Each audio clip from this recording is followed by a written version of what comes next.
Hi everyone, welcome to Think Studypedia channel. ఈరోజు మనము green steel taxonomy గురించి తెలుసుకుందాం. స్టీల్ సెక్టర్ మీకు తెలుసా, ఇండియా అనేది ప్రపంచంలోనే second largest producer of steel అన్నమాట. చైనా అనేది ఫస్ట్ ప్లేస్లో ఉంది. ఇది క్రూడ్ స్టీల్ ప్రొడక్షన్. అలాగే కన్జంప్షన్లో మనము థర్డ్ ర్యాంక్లో ఉన్నాం, థర్డ్ పొజిషన్లో ఉన్నాం. స్టీల్ని మనము రోడ్స్ వేయడానికి, బిల్డింగ్స్ కట్టడానికి, అలాగే స్టీల్ బ్రిడ్జెస్ వేయడానికి, అలాగే రైల్వేస్లో, ఆటోమొబైల్ సెక్టార్లో, ఇలా రకరకాల సెక్టార్స్లో యూజ్ చేస్తాము. స్టీల్ సెక్టర్ అనేది మనకున్న 8 కోర్ సెక్టార్స్లో one of the core sector అనమాట. ఈ స్టీల్ సెక్టర్ బాగుంటేనే మన జీడిపి గ్రోత్ కూడా బాగుంటుంది.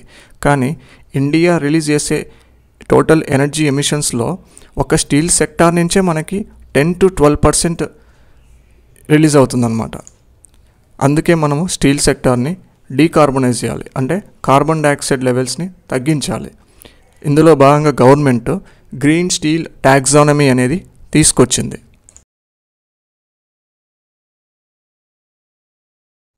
టాక్సానమీ అంటే క్లాసిఫై చేయడం అన్నమాట, సపరేట్ చేయడం.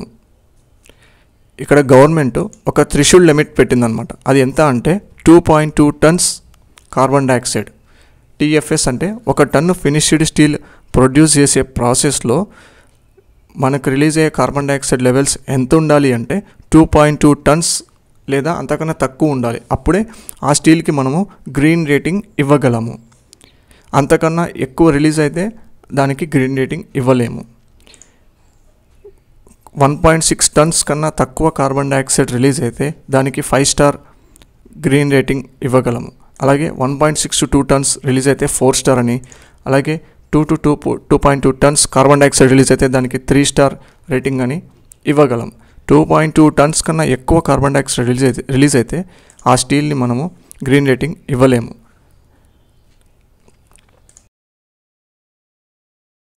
ప్రతి ఒక్క కంట్రీ కూడా పొల్యూషన్ లెవెల్స్ తగ్గించుకోవడానికి ఏదో ఒక యాక్షన్ తీసుకుంటుంటాయన్నమాట.